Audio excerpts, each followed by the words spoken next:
Welcome to Myth Informed, everyone, with your hosts, Brian and Dimitri. Today, we have with us Michael Trollan, whom, I'm going to start with the boring stuff, has 20 years of experience in both the advertising and digital technology industry. Now that we're through with that. That can be pretty exciting. The exciting stuff is Michael is the founding board member of the New York chapter of Sunday Assembly. He is an advisory board member on the Women's Education Project, which, Michael, we should talk about later on in the show. He is a current board member of the Secular Coalition for America and a current board member for the Ideas Beyond Borders Organization. Yes. Yeah. Welcome, Michael. Thank you. Thank you for having me. Fantastic. So before we go ahead and get started, because I think we've got a very interesting show today, I do want to do a quick plug for Subscribestar. If you have not checked us out there, we'd appreciate it. It'd be amazing. But that was it. That's the only. It does help keep us going. We're committed to bringing on dialogue. We're committed to our project of pushing viewport diversity to inhibit authoritarian tendencies. And I really think that's an important mission. It's kind of shifted a bit from the atheism, which we were looking for, but that was ultimately the same thing, was looking at atheism, looking at what these religions have in common, how true are they, how divisive are they, how fundamentalist are they true to any extent, was also a hedge against authoritarianism. And Michael, that's where you started. What our right? whole show is all about today. Right. Was in atheism. How did you get into that? So I got my start back in about 2013 with the atheist movement. I was basically working in the business world and had been fully focused on that when an advisor of mine, I was talking about a plan that I had to make a lot of money, retire early, and focus on doing charitable work. But when we sat down, and she said, why don't you do a little bit of it now? You don't have to wait until you retire. So when I said, okay, I'll just do a little bit of it and see, so I can start getting ready for that big day. And when I looked at all the causes that I cared about, it turns out there was a common thread among every cause, like 6 or 7 different causes that I cared about. Jesus. And it turns out, was Jesus one of the causes? No. Although that's close, right? Because what I noticed is the opposition to almost everything that I was working on. There was a contingent of dogmatic religious fundamentalism that was opposing everything, right? It was things like equality, science education, vaccines, women's rights, LGBT, marriage equality, all these sort of things that I was interested in. There was a segment of religious dogma that opposed it. So when I thought about, which cause should I get involved in, it made a lot of sense to get involved in the atheist cause. It makes a lot of sense. And what did you like about that? Like, what was your experience with activism? As you dip your toe in, right? Just try a little bit, like heroin, just a little. Yes. Exactly. That's the thing. Dip your toe in. Next thing I know, I'm president of the largest coalition of national organizations. It's so true. There's nothing wrong with that, and we thank you for it. Nice, thank you. Yeah, it's good work. Thanks. We forgot to mention that recently you gave us a significant grant of $2,000 to help fund our mission. We really appreciate that, and we want we should have opened. We definitely shout out for that. That I don't expect everybody to be able to do that, but it really does help keep the mission going. So we appreciate that. My pleasure. I hope many more people continue to donate so that we can continue to spread viewpoint diversity. So, did atheism, is it petered out? What did you feel like the high time was? Like, you felt like the best parts about it, and then what happened? Right. I mean, when I got involved back in 2013, that wasn't long after the Reason rally, right? That had crossed my radar prior to getting involved. That almost seemed like a high watermark to me. It'd be, Sam Harris and Daniel Dennett and Richard Dawkins and Christopher Hitchens had written their books in the early 2000s, including Jennifer Michael Hecht, who would have been one of the 5 horsemen in that case, except that her publisher, she was the first, the publisher made her choose the title Doubt instead of Atheism. It would have been a history of atheism, but they had her go with a history of doubt in order to tone it down a little bit. And it turns out that was a very bad decision on their part. But regardless, she and the Four Horsemen also, as you know, in about 2004 era, really started what turned into a huge movement that just built and built for a decade. So when I got involved in 2013, 2014, it felt like it was just on an exponential climb and nothing was going to stop it. Mm-hmm. Yeah, I tend to agree. That's what I was seeing. There, new conferences were popping up everywhere, well attended. People were fired up, and the atmosphere at these things were amazing, and I felt like it was pretty heterodox. Yeah, definitely, I agree. And one of my favorite things about it is we had sort of one core issue, and there was a lot of tolerance for every other issue. We were there to talk about how, we didn't believe in God, and we thought that should be okay. And we thought that we should have some representation in government, and we, just various things that all came around one thing, and that was lack of belief. It brought us all together. Yeah, and some people were anti-theists that were absolutely opposed to religion. Others were just like, well, I don't really care if people are religious, but I just want this to stay out of like church and state. I don't want this in government. Right. People got along. Yeah, in fact, there was a lot of, from what I understand, back in about 2000, there was a lot of disconnect in the movement. People were arguing over, are we humanists? Should we be anti-theists? Do you capitalize the A in the word atheist or not?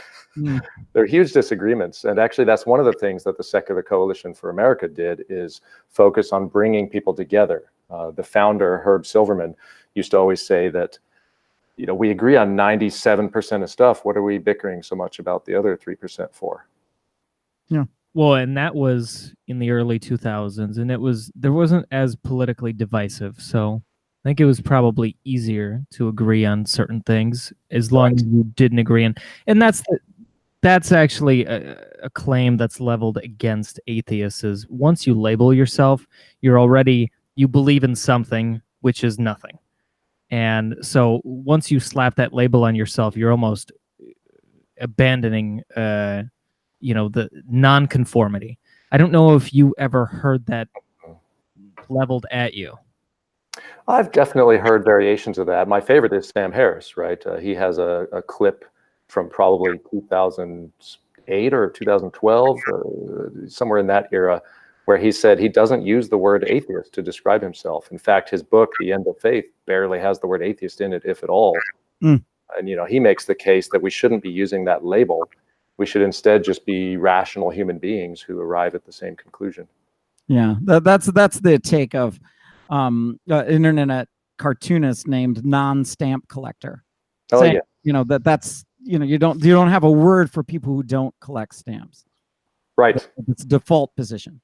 Right. Those were the kind of things that we were bickering about between 2000 and about 2013. And they're tiny things if you think about it.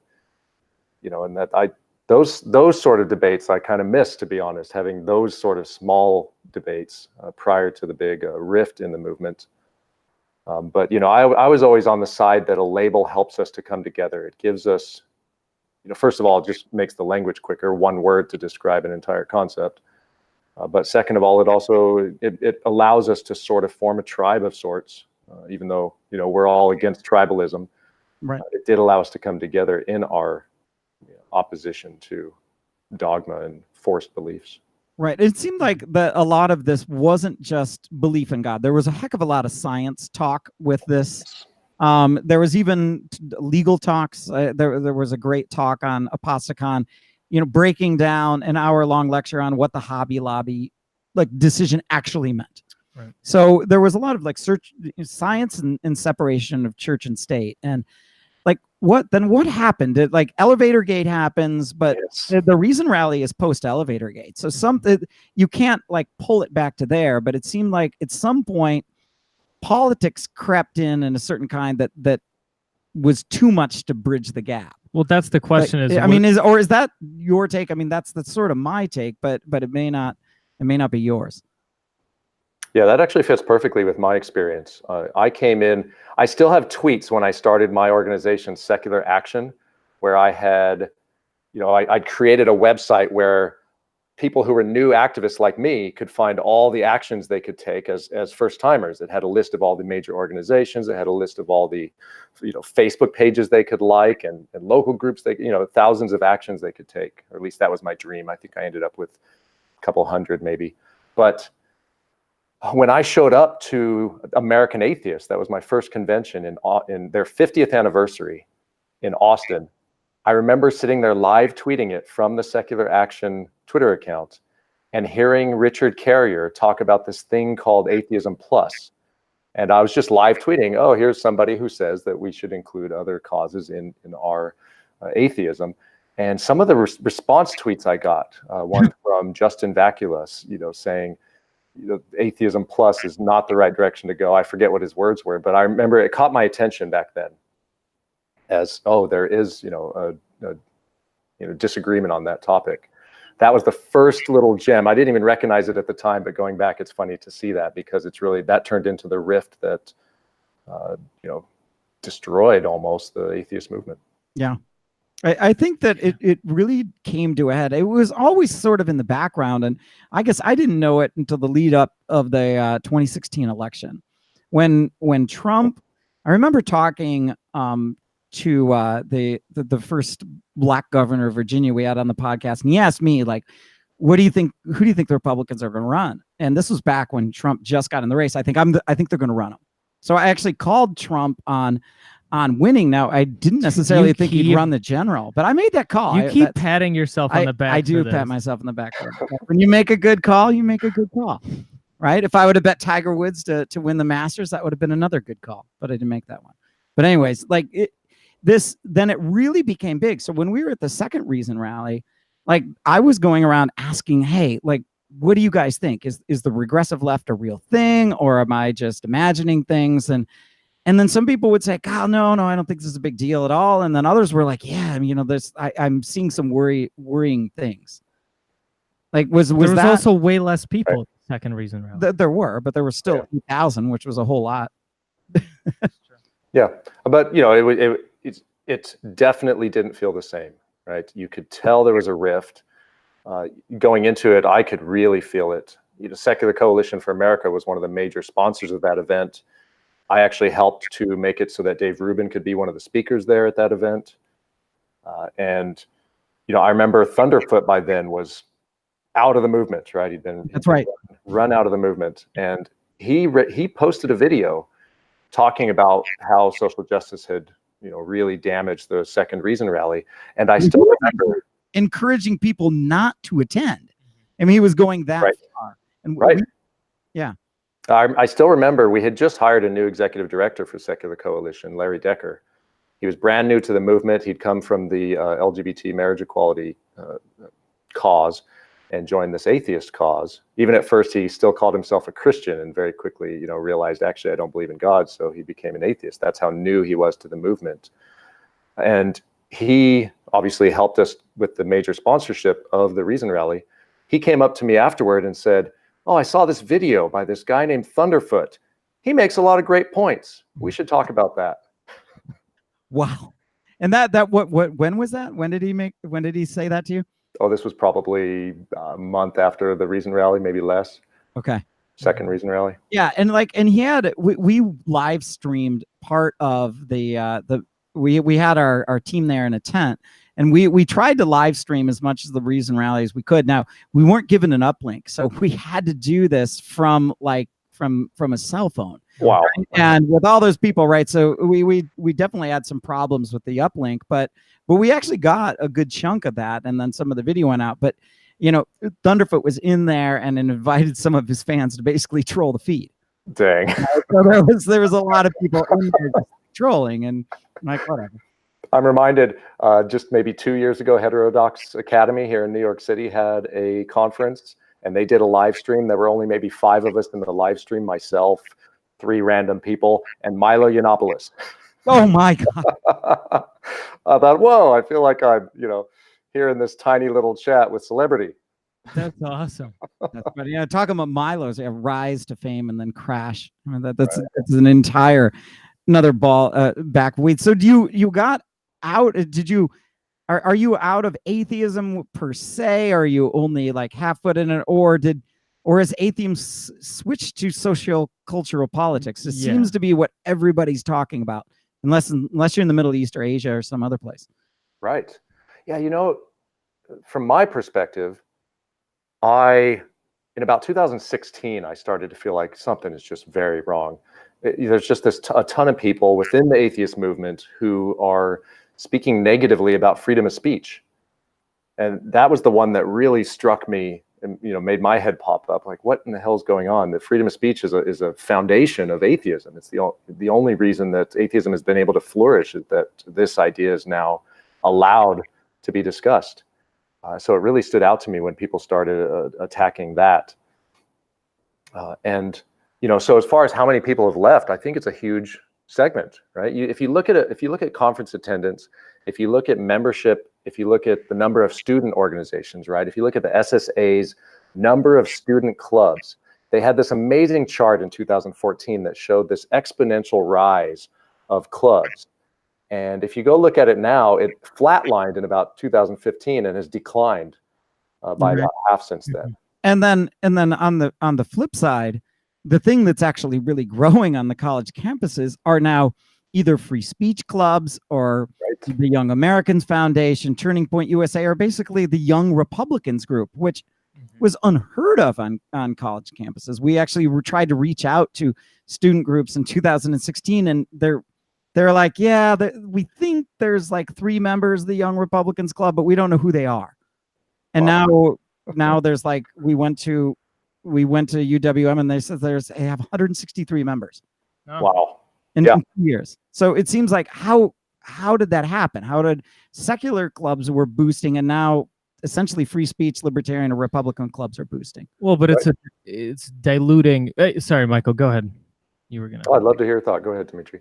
No, I'm curious how it's diluting standard Republican thought. I mean, this was always the party of the Bible Belt and the party of Christian America. But as young people who believe in, I don't know, classical liberalism, for example, join the ranks of the right, are they diluting those beliefs in that now maybe you don't need to be a hardcore Christian to run, you know, as part of the Republican Party? I don't know. I'm hoping that that's the direction we're heading. Oh, yeah, that's definitely my experience. I think we're bringing a lot more atheism. We're bringing a lot more, you know, pro-gay marriage, pro-choice, you know, pro-climate change action sort of mentality to the Republican Party. You know, I see this. There's a local group called Independent Republicans, INDR, and I went down there to see what they were up to for the first time, maybe last September. And I was able to walk into a room full of what I thought, you know, ostensibly Republicans, and introduce myself as the former head of the largest atheist coalition and a pro-choice, you know, independent guy. And none of them batted an eye. They would say, "Great to meet you. I'm a Catholic, pro-life, you know, Republican who also doesn't believe in God." You know, there'd just be this whole mix of people. I found a lot of atheists when I was there.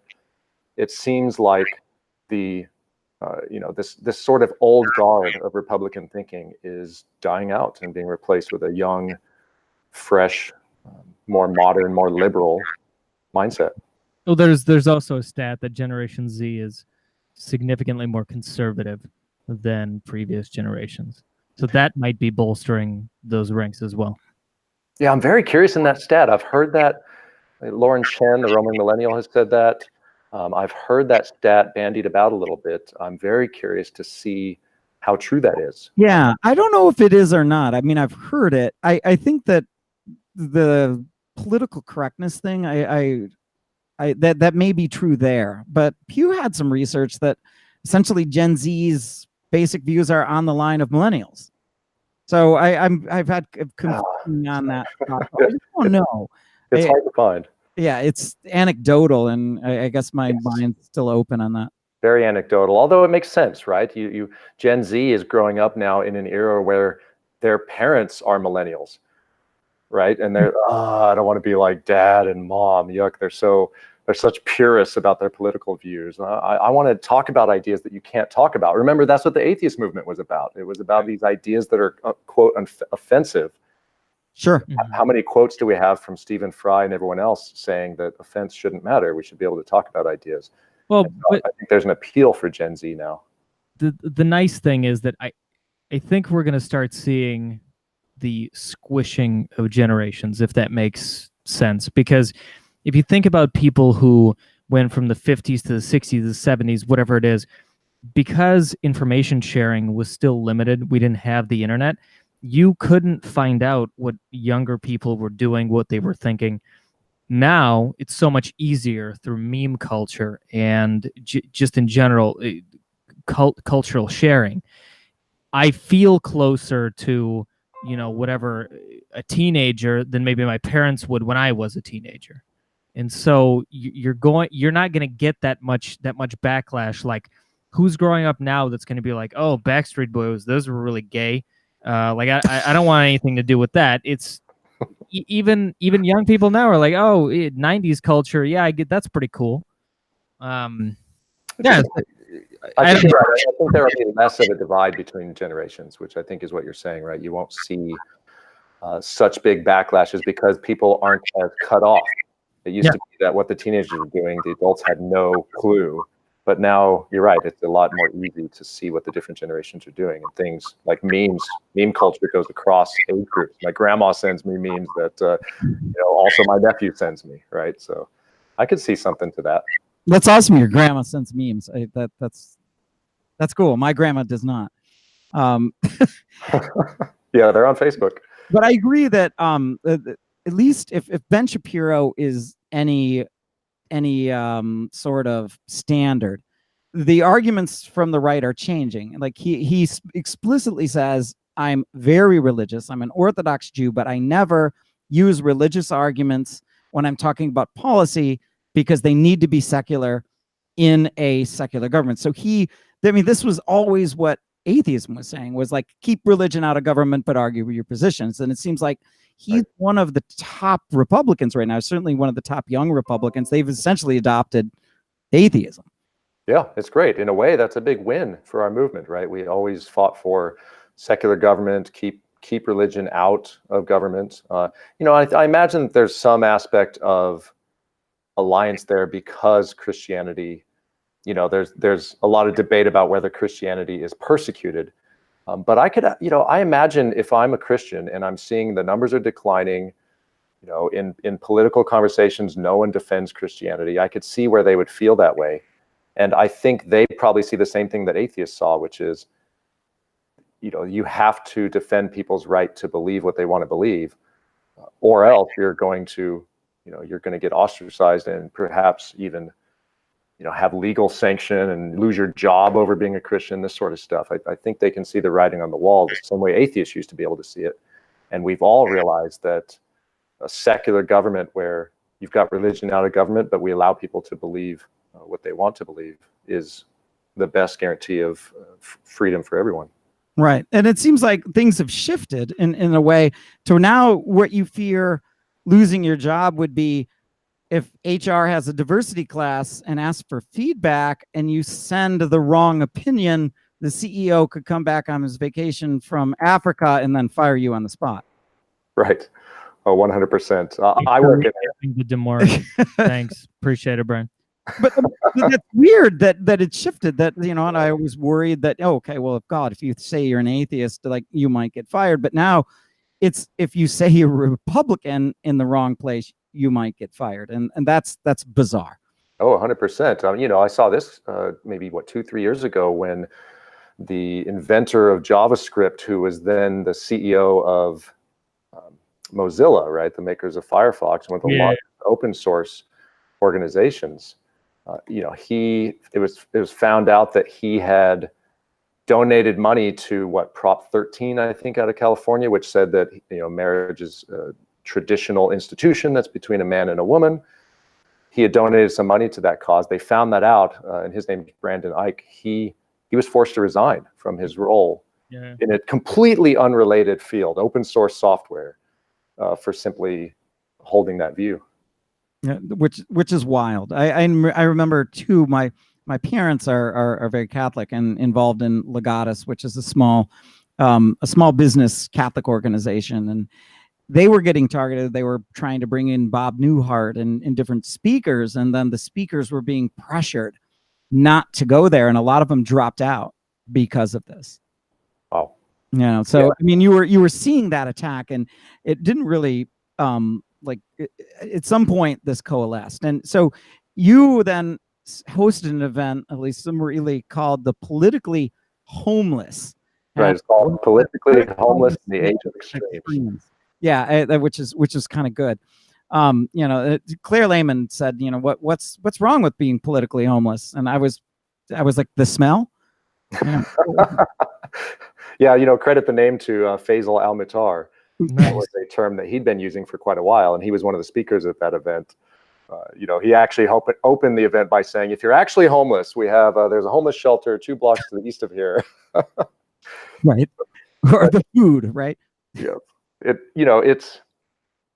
I think there is something wrong with it, and that is that it doesn't allow us to organize. It doesn't allow us to have a voice and to speak out on any sort of large scale when everybody is cast out of the main conversation. Mm-hmm.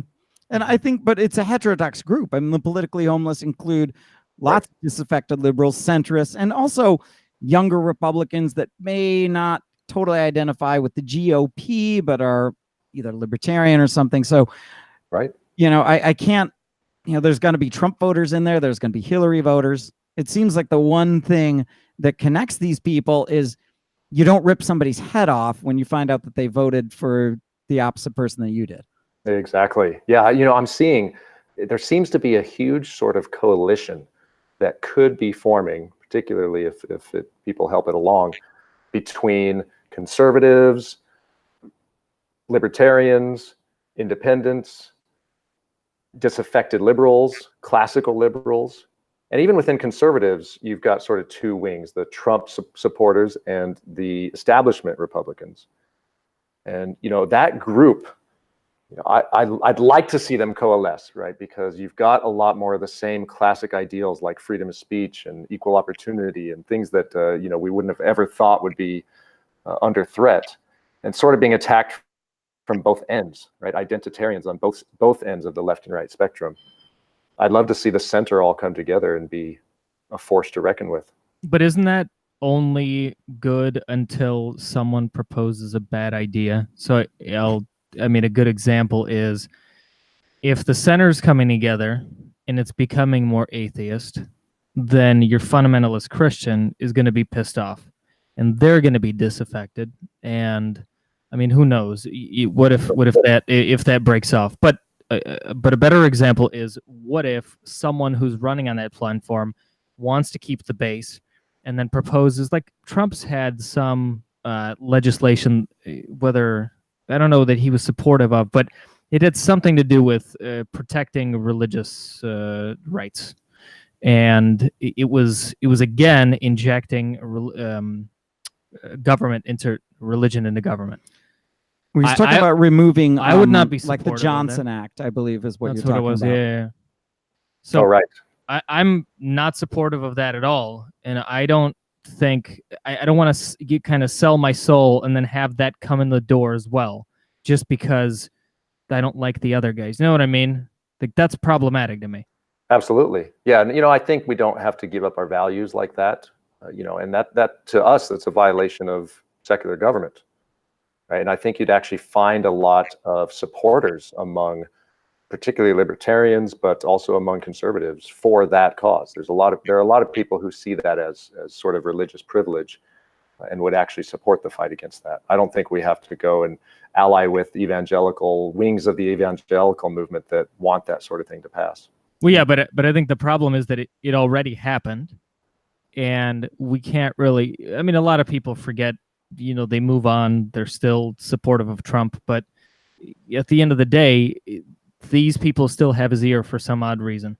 So, right. Is it just a matter of time before they're forced out and you know, they are the extremists, or, you know, do we just have to play the waiting game? I think it's that first one. I think that there is a period of time that just is going to eventually force that group out. They really are sort of backed into a corner, you know, and this comes back to something I said earlier in the conversation, which is I'm seeing a split in the conservative or Republican Party between the old guard and sort of the new hotness, right? Your Ben Shapiro type crowd. And the old guard are the ones who would make something like that move on the Johnson Amendment happen. You know, I had the opportunity to go to Grover Norquist Wednesday meeting, sort of the famous secret organizing meeting of the Republican Party. You'll have to teach me the handshake. Oh yeah, it was really interesting. Maybe, I don't know, 100 people in the room from different organizations. They had all these rules about where you could sit and what you could do. But one of the talks that was given were by the evangelical representatives. They were talking about, we are still a huge force. I forget their number. It was something like 25 million votes they could bring. And so I imagine there is still, there's a segment of the Republican Party that's influenced by that sort of thing. Sure. But I like to think it's a fading segment. Well, and I think there's people that are tribalized on both sides, and in all specters, liberals, progressives, conservatives, like Trumpians. It's the people that would join whatever this movement is called or whatever this entity is, are those that can, at least, that aren't tribal or can put their tribalism aside enough to engage in a heterodox environment. Right, right. I mean, that's what the country was about, right? It was a bunch of different groups, usually religious, that were fleeing, a monoculture in Europe with the Catholics, trying to just live their lives, right? So this country, in a lot of ways, a lot of the values are founded on people being able to hold their own views, have their own little tribes, as long as it doesn't infringe on the other people's rights to have their views. True, but then you do have other very, very conservative Christian groups that were actually fleeing the heterodox tolerance of the Netherlands because they didn't want their kids to talk to the moderates, and they wanted to put up the house in the hills. So I think you're right. We're a mix of these people, these freedom-loving people, and these people aren't. We want to be more conservative, so we need to separate ourselves away. Right. This is the classic fundamental challenge of free speech, right? And freedom of thought is that when you allow people to have freedom of thought, some of the people are going to say, well, we don't want anyone else's thoughts. And that's our idea of freedom. Our idea of freedom is to homeschool our children and not teach them any math or science or any vocational skills, but only teach them the Torah all day long. Mm-hmm.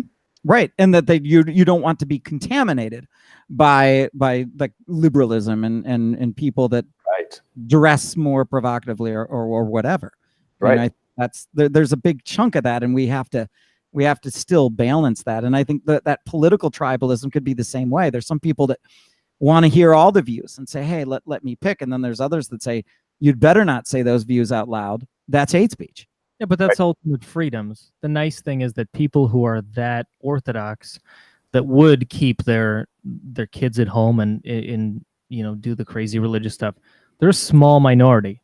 And at the end of the day, you're always going to have minorities of people who flagellate themselves, that do whatever the hell. You just have to, But what happens when this gets into the universities, right? I think that there's people that say the IDW formed because there was too much orthodoxy in college.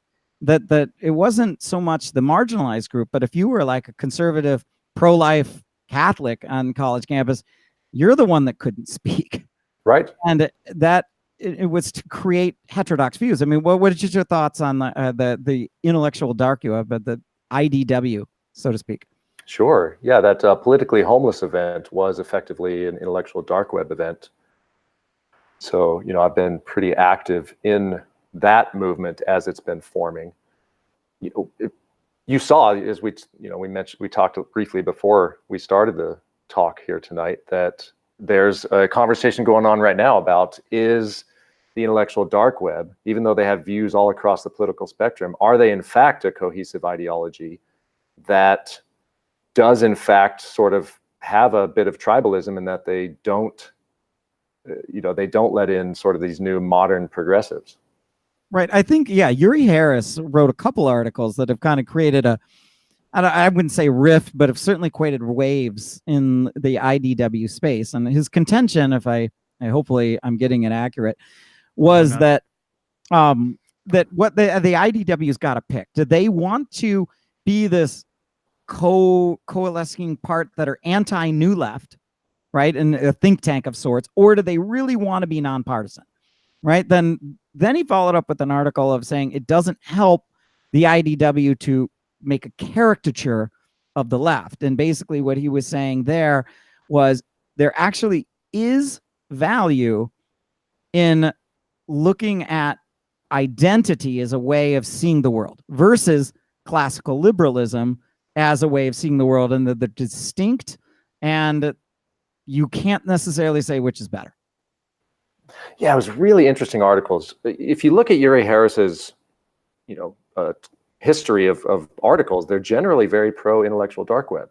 Mm-hmm. This was sort of the first time that he posted things, and they really made waves, right? The first thing it did is rather insult a lot of intellectual dark web leaders, like Dave Rubin, for example, being told that he's not on the left. Right. His views are not left-wing, because Uri Harris is he's playing around with the idea that the new conversation is about this stuff, social justice versus classical liberalism, effectively, modern progressives versus classical liberalism. And he wants to draw the line, or at least he's exploring drawing the line right there. Which, I think there's a lot to be said about that, but my first thought is that some of the polls show that those modern progressives, those loud, purist, the ones that are sort of dominating the narrative, are as little as 8% of the population. Right, and that 8% number comes from a very big study. It wasn't Pew, but it's another kind of nonpartisan commission that created progress. There was like 7 or 8 different labels, and 8% came up progressive activist. Right. Yeah, the survey was called Hidden Tribes. That's right. It was put on by a nonprofit called More in Common. That's right. Which certainly sounds like one we could support. Yeah, exactly. it seemed reasonable. The one critique that I heard about this is they didn't, in their survey questions, they didn't talk about healthcare, which is one of the big pieces on the left, and therefore it may have missed some things. But still, the pieces that they get, they create a profile for each of these, seem to be more or less correct, at least to me. Well, but the initial point you made, I think, is very valid. We respond viscerally to something that's negative. That's what all the social media research shows. So if you paint this caricature of a ridiculous person who wants to pretend like they're a cat and wants to be called by 27 different pronouns, when you do that, and that person has fascistic views and wants to take away your freedom of speech, all of that, now you start hating that caricature. Now it's really easy to get a social media following, get a bunch of likes on your videos, get a bunch of followers. It's true, if there are people like that as either part of the IDW or connected to it that are trying to stoke that hatred, that's probably not a good course of action either. Yeah, I mean, I think that's one of the actual big topics that should be discussed, is just how widespread is this? Just how much are those examples of the modern progressives caricatures, and how much of that is stuff we're seeing in our everyday lives? Right. I had this debate a lot with people. I forget his name, but somebody who used to be very involved in the atheist movement. And I said, "What do you think of that divide?" And he said, "Oh, what do I have to worry about a few students yelling on campus?" Man, right? Until they hit the streets of Portland. Right. But yeah, and I would agree, of the ones that are in there ringing bells and pulling fire alarms and putting air horns and covering themselves in blood and stuff like that. Yeah, those are certainly minority, but there's a much bigger majority that say, but we must take a lot of care with marginalized groups, that, the definition of racism is power plus privilege, that don't do a lot of the crazy things, but do believe that. So that's a bigger number. Right. And that's what I've been trying to argue and trying to find evidence for, because in my experience, these are ideas that are going viral. A ton of people are buying into these ideas. When I show up at work, I work at an advertising agency here in New York, and workplace is supposed to be non-political, right? But I get off the elevator and there'll be a sign posted right there that says Feminist Book Club organized tonight. And, I'll be walking to my desk and there are rainbow flags on a bunch of people's desks. There's a poster talking about how far trans people have to walk to get to the bathroom in our office. When I sit down at my desk, there's a big screen on the wall that's supposed to run announcements, but actually promotes Black Lives Matter activists. And I'm thinking, this is a workplace. What is going on here? They have a group for men of color.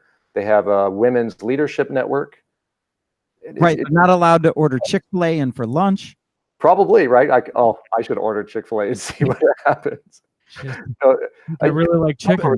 Like that. I feel like you really can't even have. I consider myself basically center left on a lot of my views, and I feel out of place at my own workplace. Yeah, no, and I feel like I'm center right, and that's certainly true over here. But it gets even more that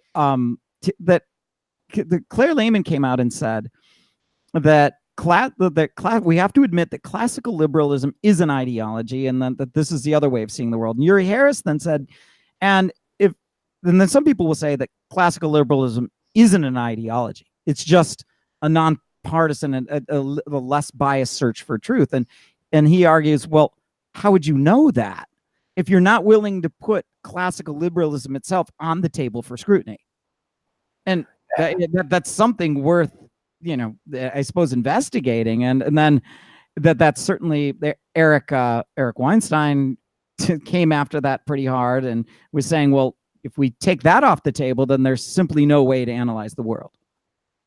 Yeah, I mean, Uri Harris defined classical liberalism as individual rights, personal liberty, logic, reason, critical thinking, right? Mm-hmm. He said and he had one more, but that's how he defined classical liberalism.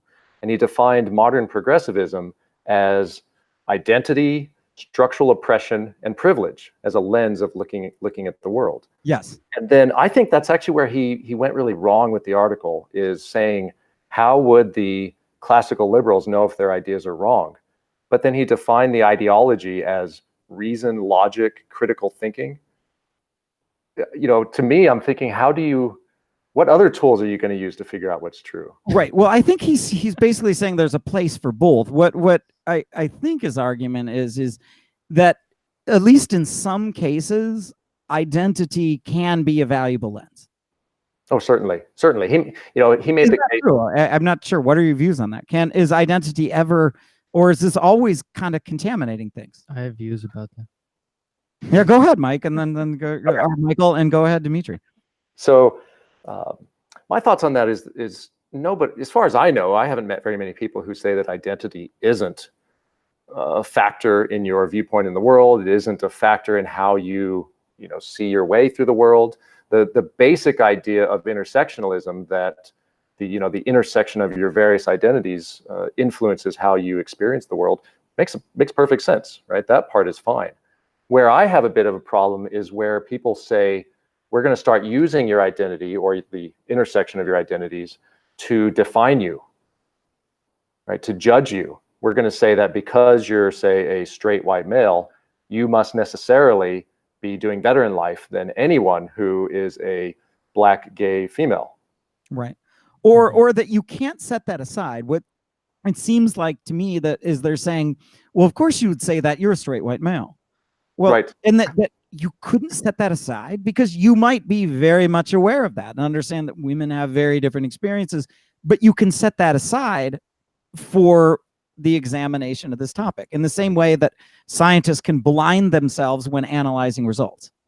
Absolutely, right? I mean, you look at straight white males were a big part of the contingency that fought for abolition and fought for civil rights and fought for gay marriage. It's pretty obvious that, human beings are perfectly capable of empathy, wanting to see their fellow human being do better. It seems crazy to me that their ideas should be dismissed. What's even more disturbing is lately, people, even when they have the right identities, they are still being thrown to the wayside, which to me shows more the tribalism of this new, progressive left. I'll give you an example.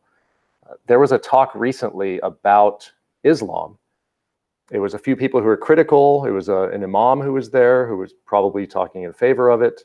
I think it was held at, it wasn't at Harvard, maybe Stanford, I forget where, but it was just recently. And a bunch of far left-wing activists showed up and started yelling at them. And one of them yelled and said, "Here you are talking about Islam in the wake of the shooting, and it wasn't even organized by an Arab."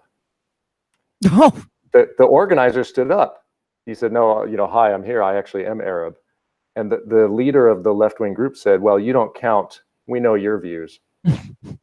oh, wow. And it also suggests that if you're Muslim, you have to be an Arab, because there's a lot of Muslims that are not Arab. 100%.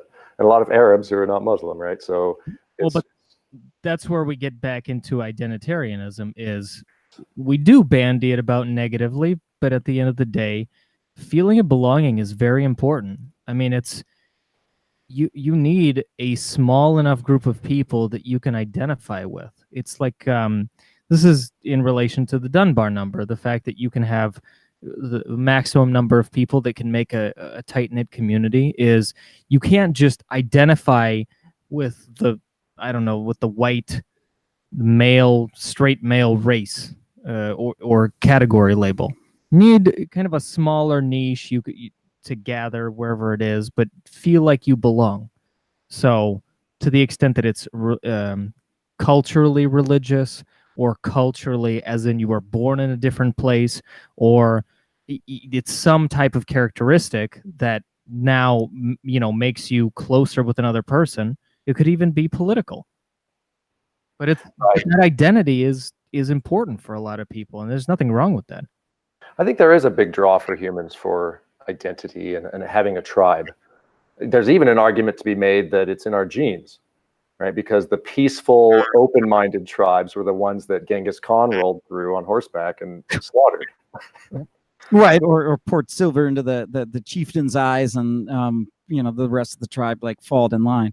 Right. But there's lots of identities you could have. You could have engineer, doctor, father, mother, son, teacher, community leader, all kinds of things that don't have to do with race, gender, sexual orientation. Yes. Because those identities are not as powerful. I see. That's a question. To me, I think the identities are kind of weak. I don't particularly identify with any of the major identifiers. Now, that's me. But I think that the people that are white and males tend not to identify with these kind of things. The ones that do are either A, white nationalists, or B, the woke.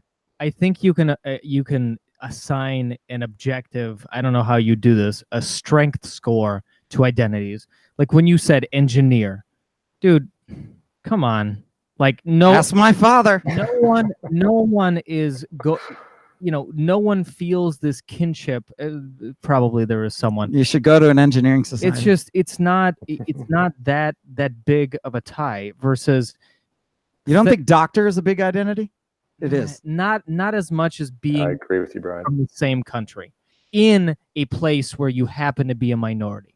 See, spoken from the guy from Russia, where national identity is a huge deal. But that's why I mentioned. Yeah. That's a good point, because I don't know a lot of Indians who are like, they're super psyched about India, about being nationalists. When they come here, they tend to drop that shit, and then they very much, and their kids really identify as being American. But it's something about the fact that you grow up as a minority. I mean, in who surrounds you? Are you surrounded by engineers, or are you surrounded by people who are different? Oh, here's where I want to get you in on this, Michael. Here's what I think the positives identity are and the negatives, and I want you to, if you challenge me if I'm wrong. So we threw a lot of stuff out there. Michael hasn't even responded to any of it. Well, if you want, you keep throwing more on the fire. you can go ahead. So actually, Dimitri, I think you're totally right that there is something powerful about these immutable characteristics. But I would argue that what it is the fact that you can't change it, right? And the fact that if people are attacking something that describes you and you didn't choose to be that thing, there's something more personal about that. There's something more dark about that. Good point. Yeah. Right? If being an engineer or even being an atheist, ostensibly, that's something you can change. You can go and study and you can change what you're doing. You chose to be that. At least you feel like you chose it. So, to me, those are the sort of identities that I would love to see people identify more with. And I thought, honestly, we were on our way to not stereotyping people by immutable characteristics. Remember when stereotyping was bad? I know. Now it's come back with a vengeance. It is. So it's disturbing. That's a really, really good point. I never thought about it that way. You can't fight, your not destiny, your past. You can't do anything about it. It's immutable. That's right. But people would get identity, right? The Native Americans would get their identity partially through their tribe but through their ancestors, right? But in this is definitely true. If you look at the identitarians on the right, they're all about their ancestry and where they've come from. A lot of them are neo-paganists and going back to the pagan religion because they're trying to get in touch with their past. But the way I see it, here's the positive that I see for an identity. There's a certain thing that Black people will tell me that there's a Black identity. And it's interesting that when we see the school shooters, I'm talking about the nihilistic middle and upper middle class school shootings, there's plenty of Black middle class people, but none of the shooters are ever Black. Suicides, even though the Black community, the Black people as a whole have a median an average income much less, have a lower rate of suicide. Why? And to me, this says that identity, not wealth, can give meaning. That they're getting meaning through a Black identity. And then there's some white people that say, well, shit, I want that, but I don't want to be a white nationalist. So they become a white ally. And now that becomes to fill that nihilistic void as an identity. And but when I hear white ally, most of these people I have trouble talking to because they're so brutally dogmatic as they've adopted this new identity. And that's the negative, is that it seems like now they have a rigid identity. What are your thoughts? Right. Yeah, that's why I like the word identitarian, to talk about what it is that the rest of us sort of oppose. We don't want to be trying to oppose these ideas of judging people by their race and their sex and their gender that are coming from the left, and open the door to the identitarians on the right that we've never liked the ideas of either. And I think it comes back to that immutable characteristics topic, that if we need to not be judging people by their immutable characteristics, and avoid, if you look at history, how many times has that led to just absolutely horrible things? Well, culture is really important in this. As Brian was talking, I was thinking I literally just had this conversation with my wife, is that when she grew up in Germany, would never mention to people that she was not born there, that she was born in a different country, because first of all, it's not a badge of honor. It's not a great thing. Germans are, still to this day, very racked with guilt. No, they're very ethnocentric. They're very anti-outsiders. Even if you speak perfect German, you're not a natural born, German. And she grew, and now she moved here, and I'm like, you should tell people that you're born, wherever in a different country. But she's not used to that. And here it is a badge of honor. Oh my God, you're an immigrant. You're born wherever. And so here people really tout that. It gives them their identity. She's not used to it. She wasn't raised here. It's very interesting how cultures react to it completely differently. Or how would you behave if you were in Japan, walking around where it is a monoculture there? This is a culture of immigrants. We do things so differently here. Right. Yeah. It's something that Brian said a moment ago about, there's a lower suicide rate among the Black community. That to me makes a lot of sense in light of, we're talking about different groups feeling either attacked or feeling like they're on the rise or on the decline. And I imagine that, what it's like to be a Black American right now is that things are looking up. You're the underdog. You're fighting for success. You're fighting for equality. You're fighting for better outcomes. To me, that I can see where that would be a very motivating thing. Whereas people who either did identify as being white, but even people who didn't, right? I'm somebody who I never cared that I was straight, never cared to be male, never cared about being white. None of those identities were at all important to me. They still really aren't. But I do find that even me personally, I bristle when I see people make sweeping claims about, why are white people they're not, white people are terrorists now. That was one that Don Lemon said on CNN, right? Things like that. Just, you know what a progressive would tell you is you never had to care because the world was built catered to you, built for you, around you. So you never notice it because you're just immersed in it. I think there's some truth to that, actually, right? I think there's some truth to we didn't have to deal with it as certainly as much, right? But the solution to that isn't to tear down, straight white men and make it so that they're ostracized also. The solution to that is to make it so that women feel empowered and they don't feel held back for being women, and Black Americans feel empowered. I'd like everyone to feel that way, not to have everyone feel attacked. Well, yeah, but we're always going to focus on differences. I mean, when you walk, I shouldn't speak for everyone, but my perception is that when a person walks into a room, they immediately, visually at least, everyone else in that room, pick apart differences or try to find alliances, whatever it is. I mean, these are very natural instincts that we have because we're a society that evolved from primates. Right. And so you don't go just like trying to figure out who's the hottest? It depends on why I walked in that room. Are you there, Brian? Point is, even among friends, you pick apart differences and then you make fun of those differences. That's, at least in guy culture, that's what we do. There's a reason for that. So we're never going to have a completely egalitarian. I shouldn't say that. We can have a society that doesn't systemically discriminate, but I'm always going to make fun of you. I don't even know what I can make fun of you for, Michael. But I'm sure if I knew you, I would pick something derogatory and sling it at you. Sure.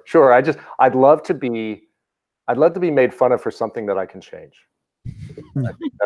Coming back to that core issue, if you're gonna make fun of me that I talk funny, or that I'm too skinny and I haven't lifted enough weights, things like that I can change. Making fun of me for being a man or being white, that's I think part of the reason that's so powerful is because it's you can't change it.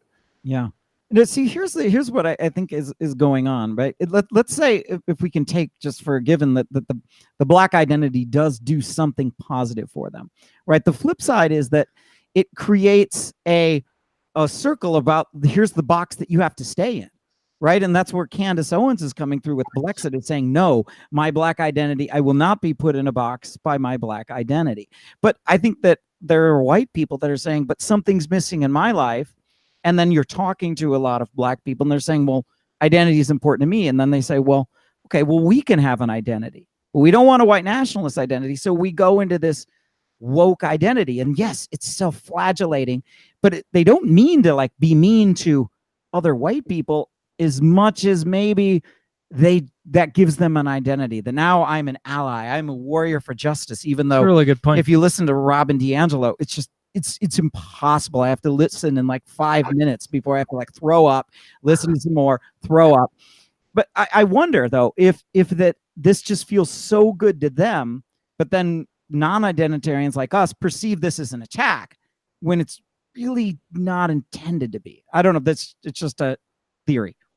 Sure. No, I think you make a good point there. I don't think the people who've joined the woke army have gone in there to say that they want to attack any certain group. They from their perspective, they really are trying to lift up people.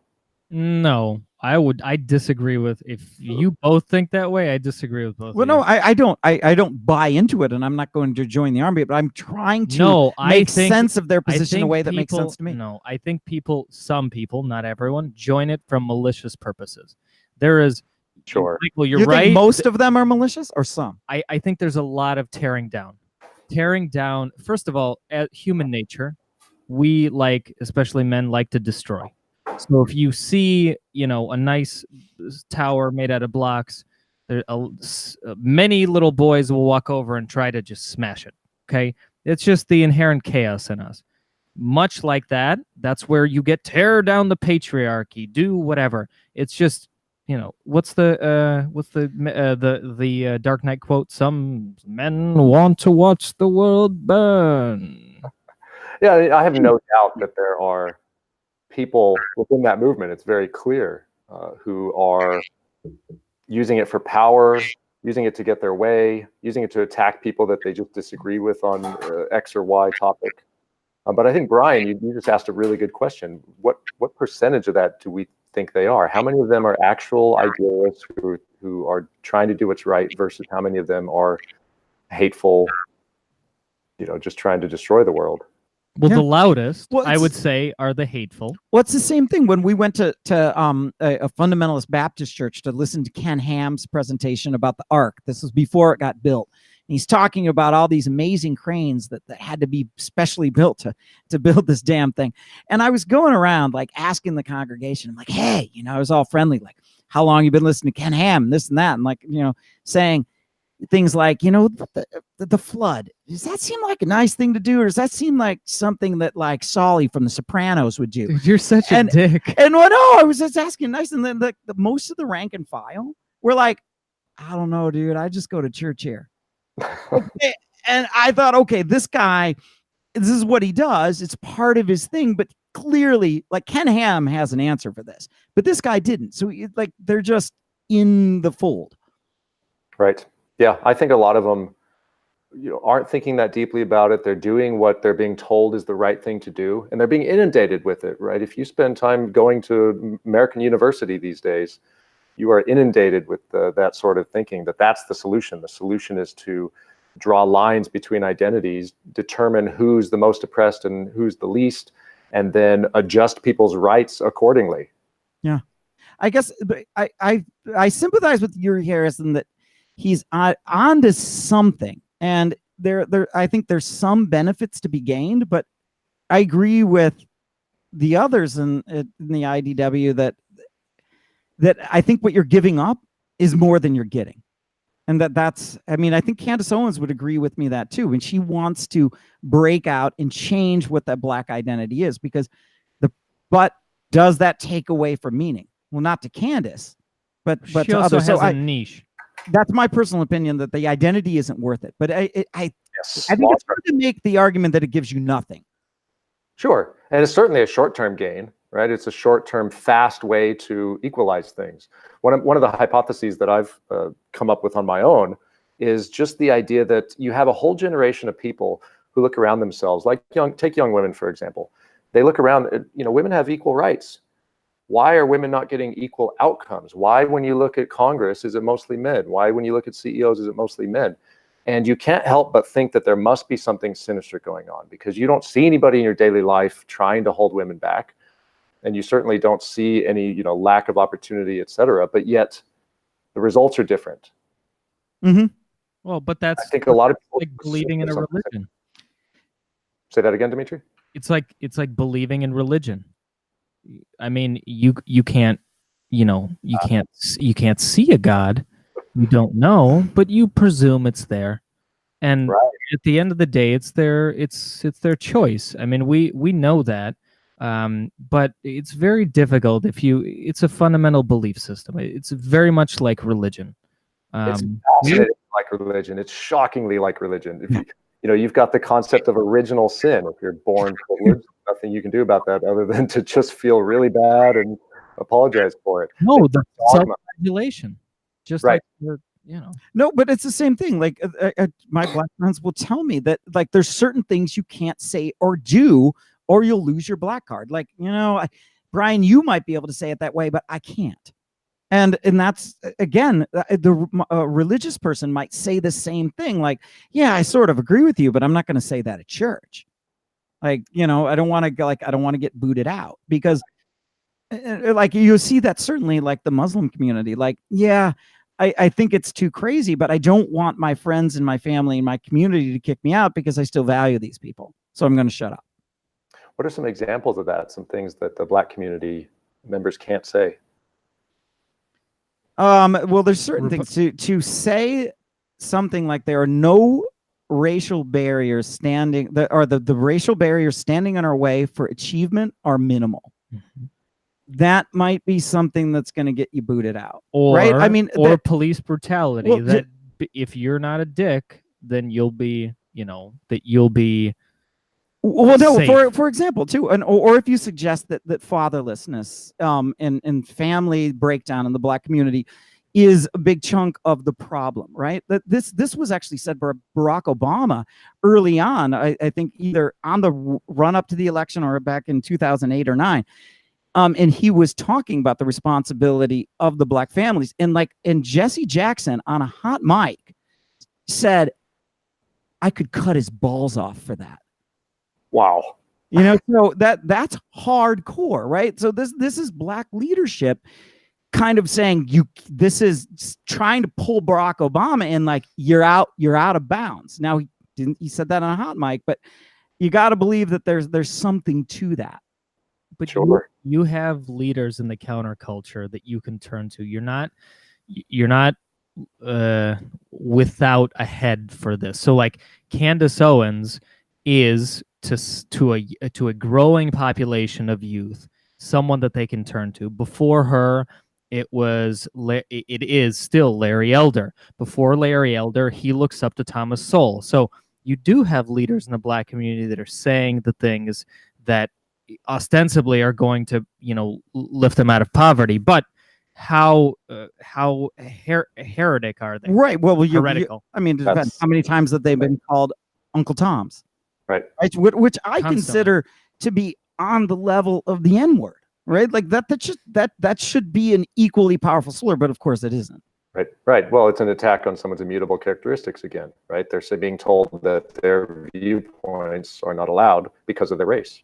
Mm-hmm.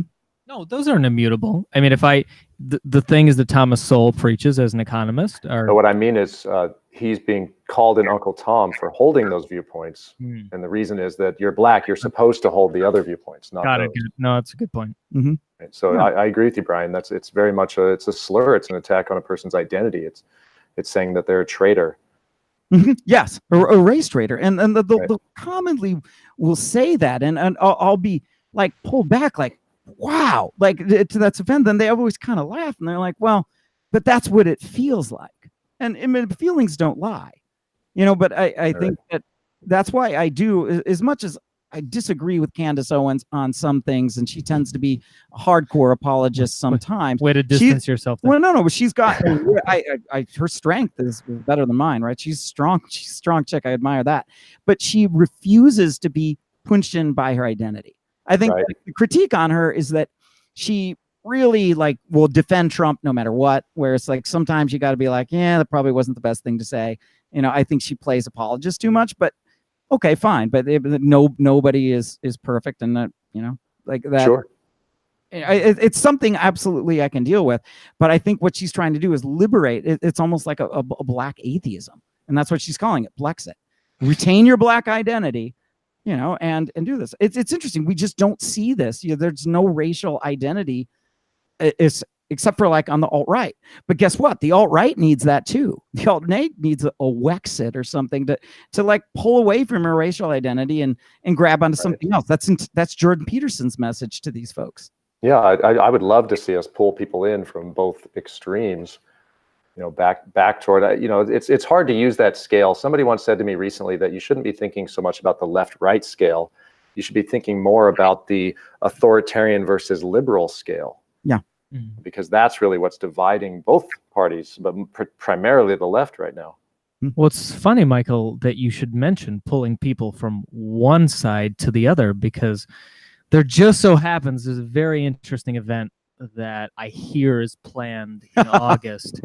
And I think if I know the organizers well enough, the goal is to do exactly that, is to promote conversations. So I think it's in New Jersey, and I think it's called Mind's Eye. And it's what, about an hour outside of Philadelphia? No, it's closer than that. I think it's like 20 minutes. Yeah. So Philly Airport's the place to fly in if you're not local to the eastern seaboard. Is that the East Coast? I guess it is. Yep. You know, or take the train if you're from New York. Maybe that's faster. Or driving. Jeez, yeah, and, yeah. Brian, Google Map it for everyone. It's a great place because you're gonna see a diversity of viewpoints. People will say, "Oh, it's a bunch of right wingers." That ain't true. I actually I think I talked to more progressives there than I actually talked to right wingers. Now, I was making a point to talk to progressives, but there was at least, according to our surveys, 10 to 15% progressive people, and these people were absolutely open to talk to. So there's, progressive. I don't think it's a dirty word. I think, but there are fundamentalist progressives that won't talk, but then there's certainly open-minded ones that are a blast to talk to, because I think it's more fun to talk to those you disagree with than agree. Mm-hmm. Yeah, although if you agree. Twitter, then then it's completely one-dimensional. So it's I think it'll be a fascinating conversation. Michael, we really hope to see you there. I will definitely be there. Fantastic. And obviously anyone else who's listening, by all means, please feel free to check it out. Coming out with us and your favorite YouTube creators. And we'll be back next week with I think soon to be announced guest. But Michael, thank you. This was an amazing conversation. We appreciate your time, and we certainly appreciate your donation to the cause. Yes, and we look forward to buying you a beer in August. Yes. Great. I look forward to having it. Take care.